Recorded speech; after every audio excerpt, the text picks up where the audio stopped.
اور مکی صورتوں میں زیادہ تر ہمیں آخرت کی فکر دلائی گئی ہے اور آخرت کا ہی تعارف کروایا گیا ہے اور اللہ کی پہچان کروائی گئی ہے۔ اعوذ باللہ من الشیطان الرجیم۔ سورۃ قاف مکیہ۔ بسم اللہ الرحمن الرحیم۔ شروع اللہ کے نام سے جو بڑا مہربان نہایت رحم کرنے والا ہے۔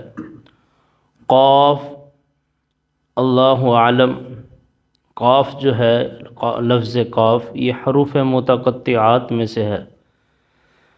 حروف متقطعات وہ ہیں جو جیسے ہم نورانی قاعدے میں پڑھتے ہیں، الف لام میم کاف ہا یا عین صاد۔ یہ قرآن مجید میں کچھ صورتوں کے آغاز میں آیا ہے، جیسے یاسین والقرآن الحکیم، اسی طرح الف لام میم ذالک الکتاب لا ریب فیہ۔ تو یہ جو ایک ایسے الفاظ آتے ہیں جن کے اوپر کوئی اعراب نہیں ہے، زبر زیر پیش، اس کا علم اللہ ہی کو ہے کہ اس کے معنی کیا ہیں۔ فرمایا قاف والقرآن المجید، اور قسم ہے قرآن مجید کی۔ بل عاجبوا، بلکہ تعجب کیا، ان جاءہم منذر منہم، جب آیا ڈرانے والا انہی میں سے، فقال الکافرون، پس کافروں نے کہا، ھذا شیء عجیب، یہ تو بڑی ہی عجیب بات ہے۔ یعنی محمد الرسول اللہ صلی اللہ علیہ وسلم چونکہ انہی میں سے آئے تھے، انہی کے آباء و اجداد میں سے تھے، انہی کی نسل میں سے تھے، تو ان کافروں نے کہا، مکہ والوں نے، کہ یہ عجیب بات ہے کہ ڈرانے والا ہم ہی میں سے آیا ہے۔ اچھا، اب یہاں سمجھ لیجئے، پہلے اللہ رب العالمین نے قسم اٹھائی ہے والقرآن المجید، اور قسم ہے قرآن مجید کی۔ اب اس قسم کا یہاں ایک ہی مطلب سمجھ آتا ہے اگلی آیت پڑھنے کے بعد، وہ یہ کہ اللہ رب العالمین نے یہ قسم اٹھائی ہے کہ بے شک محمد الرسول اللہ صلی اللہ علیہ وسلم اللہ کے رسول ہیں۔ یعنی چاہے تمہیں اس بات پہ تعجب ہو رہا ہے اور تم اس بات کو عجیب سمجھ رہے ہو، لیکن فرمایا بل عاجبوا ان جاءہم منذر منہم، جب آیا ڈرانے والا انہی میں سے، فقال الکافرون ھذا شیء عجیب، تو کافروں نے کہا یہ تو بڑی عجیب سی بات ہے۔ تو اللہ رب العالمین نے قرآن مجید کی قسم اٹھانے کے بعد اور کوئی مزید بات نہیں کی کہ آپ صلی اللہ علیہ وسلم اللہ کے رسول ہیں یا نہیں ہیں، اس طرح کی کوئی بات، بلکہ ان کا جو اعتراض تھا کافروں کا، وہ اعتراض نقل کر دیا۔ اس کی وجہ کیا ہے؟ کیونکہ اس بات میں کوئی شک ہی نہیں ہے کہ آپ صلی اللہ علیہ وسلم اللہ کے رسول ہیں، اور اس بات میں اس قدر بھی شک کی گنجائش نہیں ہے کہ آپ اللہ رب العالمین نے دلیل دینا بھی ضروری نہیں سمجھا۔ اور اگلی بات یہ ہے کہ چونکہ یہ جو اعتراض کیا گیا ہے یہاں کفار کی طرف سے، یہ اعتراض ویلڈ ہی نہیں تھا، یہ اعتراض کسی لحاظ سے بھی ویلڈ نہیں تھا۔ وہ کیوں؟ کہ جب تک انسانوں میں سے ہی کوئی ڈرانے والا نہیں آئے گا تو وہ انسانوں کی کیفیت کو کیسے سمجھے گا؟ ایک اور جگہ پر انہوں نے کفار نے اعتراض کیا، قرآن مجید میں آتا، کہتے ہیں یہ کیسا رسول ہے، یہ بازاروں میں بھی جاتا ہے اور یہ کھاتا پیتا بھی ہے، یعنی روٹی بھی کھاتا ہے، سالن بھی کھاتا ہے، اور بازاروں میں بھی جاتا ہے، چیزیں خریدتا بھی ہے اور بیچتا بھی ہے، یہ کیسا رسول ہے؟ تو اللہ رب العالمین ان کے پہلے اعتراض کو نقل کر رہے ہیں، بل عاجبوا، بلکہ تعجب کیا، ان جاءہم منذر منہم، جب آئے انہی میں سے ڈرانے والے محمد صلی اللہ علیہ وسلم، فقال الکافرون، بس کافروں نے کہا، ھذا شیء عجیب، یہ تو بڑی عجیب بات ہے۔ اچھا، اگر اللہ رب العالمین محمد الرسول اللہ صلی اللہ علیہ وسلم کو انسانوں میں سے ہی نہ بھیجتے، پھر اللہ کہتا ہے ایک اور مقام پر کہ اگر کوئی بھی تکلیف ہوتی، کوئی بھی پریشانی ہوتی، تو پھر ان کافروں نے کہنا تھا کہ اس فرشتے کو کیا پتہ ہے، اگر کسی فرشتے کو رسول بنا کر بھیج دیتے، پھر کافر کہتے کہ ان فرشتوں کو کیا پتہ کہ انسان کی کیا تکلیف ہوتی ہے، ان فرشتوں کو کیا پتہ کہ روزی روٹی کیسے کمائی جاتی ہے، ان فرشتوں کو کیا پتہ کہ دکھ کیا ہوتا ہے۔ تو اسی لیے انسانوں میں سے ہی رسولوں کو ہمیشہ سے بھیجا گیا۔ تو اللہ نے کہا یہ تمہارا کوئی اعتراض بنتا ہی نہیں ہے، یہ کہ تم اس بات پہ اعتراض کرو کہ انسانوں میں سے رسول آئے ہیں۔ یہ پہلا اعتراض تھا ان کا۔ دوسرا اعتراض، اَإِذَا مِتْنَا وَكُنَّا تُرَابًا، اَإِذَا مِتْنَا، کیا جب ہم مر جائیں گے، وَكُنَّا تُرَابًا، اور مٹی کے ساتھ مٹی ہو جائیں گے، ذَلِكَ رَجْعٌ بَعِيدٌ، اس کے بعد دوبارہ اٹھائے جانا، بلائے جانا بڑی دور کی بات ہے۔ یعنی آپ صلی اللہ علیہ وسلم کے پاس ایک کافر آیا، اس نے ہڈیوں کا وہ جو ہڈیاں بوسیدہ ہو چکی تھی مٹھی میں اٹھائی، آ کر ایسے مسل کے جو بوسیدہ ہو چکی تھی، اس نے کہا کہ یہ دوبارہ اٹھایا جائے گا، یہ جو بالکل بوسیدہ ہو چکی ہیں۔ یہ ان کا دوسرا اعتراض کہ انہوں نے کہا اَإِذَا مِتْنَا وَكُنَّا تُرَابًا، کیا جب ہم مر جائیں گے اور مٹی کے ساتھ مٹی ہو جائیں گے، ذَلِكَ رَجْعٌ بَعِيدٌ، یہ دوبارہ اٹھائے جانا بڑی دور کی بات ہے۔ یعنی ہم تو ہزاروں سالوں سے یہ دیکھتے آ رہے ہیں کہ جو مٹی میں جاتا ہے وہ واپس نہیں آتا۔ تو اللہ رب العالمین نے اب ان کے ان اعتراضات کا آگے جواب دیا، فرمایا قَدْ عَلِمْنَا، یقیناً ہم جانتے ہیں، مَا تَنْقُصُ الْأَرْضُ مِنْهُمْ، جو بھی مٹی ان کے جسموں سے کھاتی ہے، کم کرتی ہے۔ یعنی اللہ نے کہا کہ یہ دوبارہ اٹھانا، یہ تو پورے ایک انسان کی بات ہے نا، یہ جو انسان جب قبر میں لٹا دیا جاتا ہے، مٹی جب اسے کھانا شروع کرتی ہے تو وہ جتنا ایک انسان کے جسم سے کھاتی ہے ہم اس کا بھی علم رکھتے ہیں، پورا انسان تو بڑی دور کی بات ہے، ہم یہ بھی جانتے ہیں کہ مٹی کہاں کہاں سے اسے نوچ رہی ہے اور کھا رہی ہے، تو ہمیں تو اس بات کا بھی علم ہے، ہمارے پاس اتنا ڈیٹا ہے۔ اور پھر اسی میں آپ آگے چل کے پڑھیں گے کہ اللہ رب العالمین فرماتے ہیں کہ جس رب نے تمہیں پہلی بار بنایا ہے وہ کیا دوبارہ بنانے سے تھک گیا ہے؟ یعنی جس نے ابھی زندگی دی ہے وہ دوبارہ نہیں بنا سکتا، دوبارہ بنانا اس کے لیے مشکل ہے۔ کوئی کام بھی پہلی بار کرنا مشکل ہوتا ہے نا، کوئی پروڈکٹ بھی تیار کی جائے اس میں مشکل پہلی بار ہوتی ہے دوسری بار ہوتی ہے؟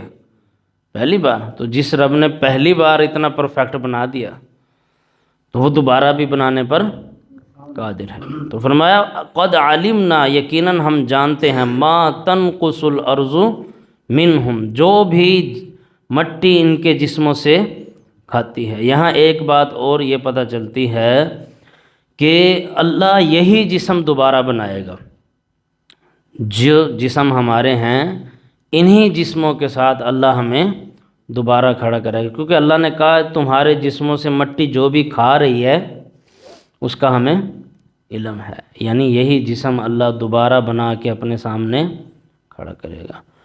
پھر اللہ نے فرمایا وَعِندَنَا كِتَابٌ حَفِيظٌ، اور یہ ہمارے پاس محفوظ ہے، لوح محفوظ میں لکھا ہوا ہے۔ یعنی اس سے بڑھ کے کیا ہے کہ اللہ کہہ رہا ہے کہ مجھے یہ بھی پتہ ہے جسموں سے مٹی کیا کھا رہی ہے، اور یہ بھی پتہ ہے، اور ہر بات ہم نے پہلے سے ہی لوح محفوظ میں لکھ دی ہے۔ تو یہ لکھا ہے اللہ تعالیٰ نے اپنے علم سے۔ یہاں بات ہو رہی ہے تقدیر کی، تو تقدیر ایک خود بڑا لمبا ٹاپک ہے، یہاں مختصر سی بات تقدیر کے حوالے سے یہ ہے کہ اللہ رب العالمین نے ہر بات کو اپنے علم سے لکھ دیا ہے۔ ہم اللہ رب العالمین کے لکھے ہوئے کے پابند نہیں ہیں، بلکہ اللہ نے وہ لکھا ہے جو ہم نے آنے والے وقت میں کرنا تھا۔ اس کی دنیا میں مختصر مثال ایسے دی جاتی ہے، جیسے ایک استاد کو اگر کوئی کہہ دے کہ بچہ جیسے جا رہا ہے تو یہ آگے جا کے فیل ہوگا، جب استاد کو پتہ ہے اس نے پڑھا ہی نہیں ہے تو یہ کیا ہوگا؟ فیل ہو، اور وہ فیل ہو جاتا ہے۔ اگر استاد نے پہلے سے اپنی ڈائری میں لکھ دیا یہ بچہ فیل ہوگا یہ پاس ہوگا، وہ تو استاد کا علم ہے نا۔ اور ایسا ہی ہوتا ہے کہ جس بچے کے بارے میں کہا فیل ہو جائے گا وہ فیل ہو گیا، جس کے بارے میں کہا پاس ہو جائے گا وہ پاس ہو گیا۔ تو اب کیا استاد کو کہا جائے گا کہ تو نے لکھا ہے تو یہ بچہ فیل ہوا؟ نہیں، بلکہ ہم کہیں گے کہ استاد نے اپنے علم سے لکھ دیا کیونکہ وہ جانتا تھا۔ تو یہ تو استاد کا علم، جو اللہ کا علم ہے نا وہ کامل ہے۔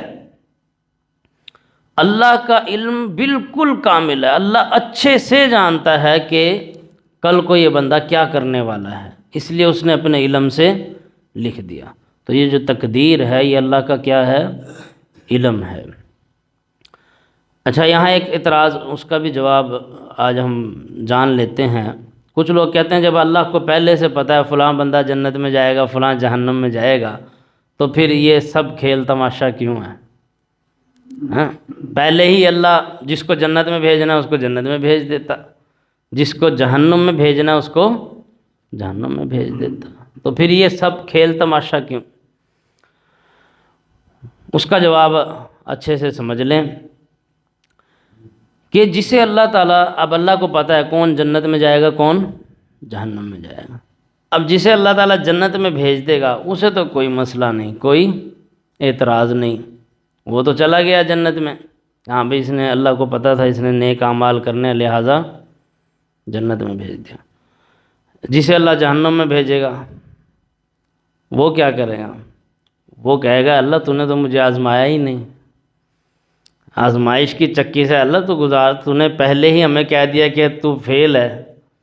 یعنی ایک بچہ تو وہ جس کو سر نے پاس کر دیا وہ تو خوش ہے، دوسرے کو جس کو فیل کر رہے ہیں وہ یہ نہیں کہے گا ایک بار امتحان تو لو، ایک بار تو امتحان لو۔ تو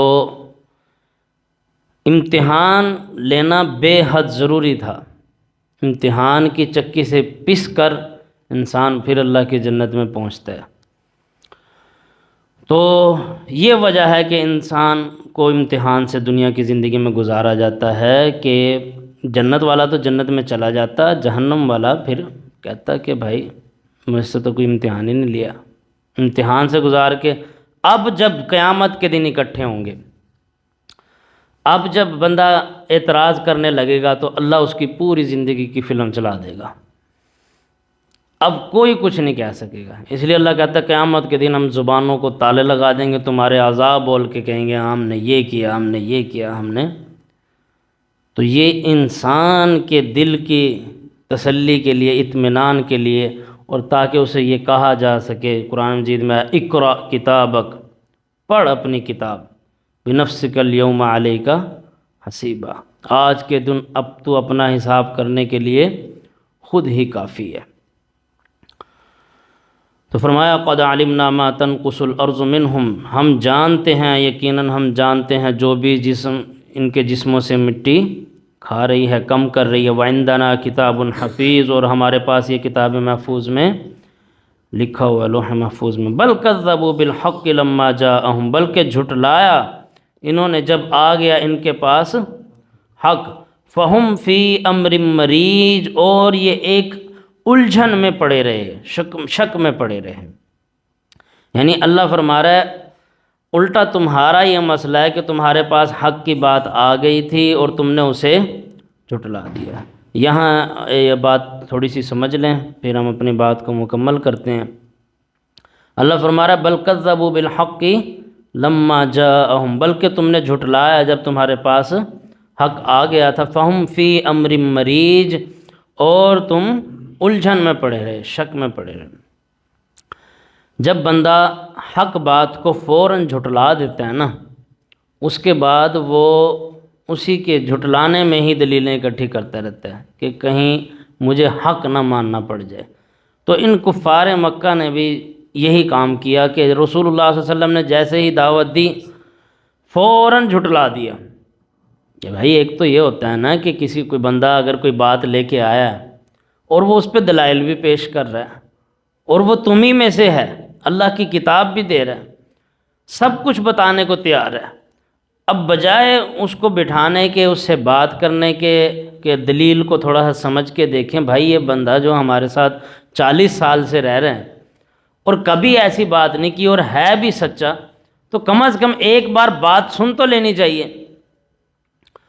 لیکن انہوں نے کیا کیا، جیسے ہی آپ صلی اللہ علیہ وسلم نے دعوت دی فوراً جھٹلا دیا۔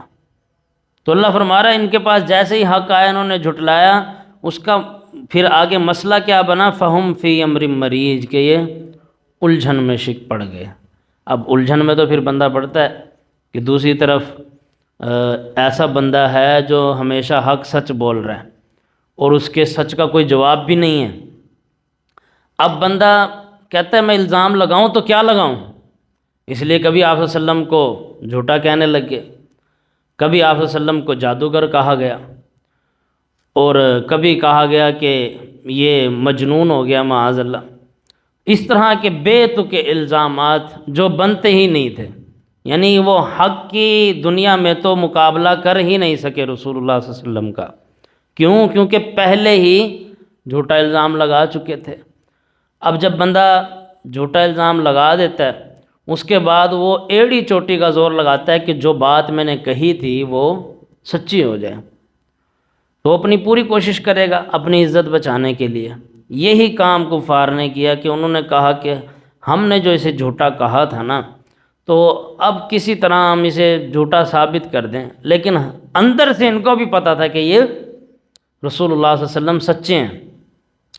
حتیٰ کہ قرآن مجید میں آتا ہے یہودیوں کے بارے میں سورۃ بقرہ میں کہ یہ آپ صلی اللہ علیہ وسلم کو یہودی ایسے پہچانتے ہیں جیسے انہیں اپنے بیٹے کے بارے میں یقین ہے کہ یہ میرا بیٹا ہے، اسی طرح محمد الرسول اللہ صلی اللہ علیہ وسلم کے بارے میں یقین ہے کہ یہ واقعی ہی اللہ کے رسول ہیں۔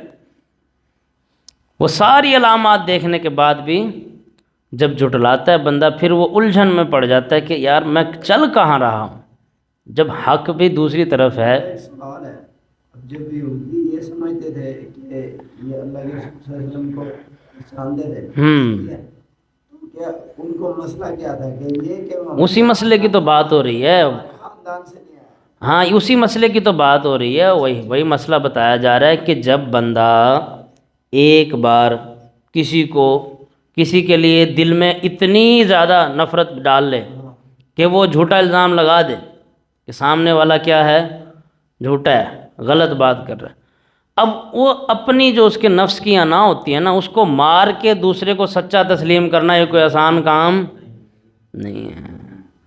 یہی کام یہودیوں کے ساتھ ہوا اور یہی ان کفار کے ساتھ کہ جب حق ان کے پاس آیا انہوں نے فوراً سے جھٹلا دیا۔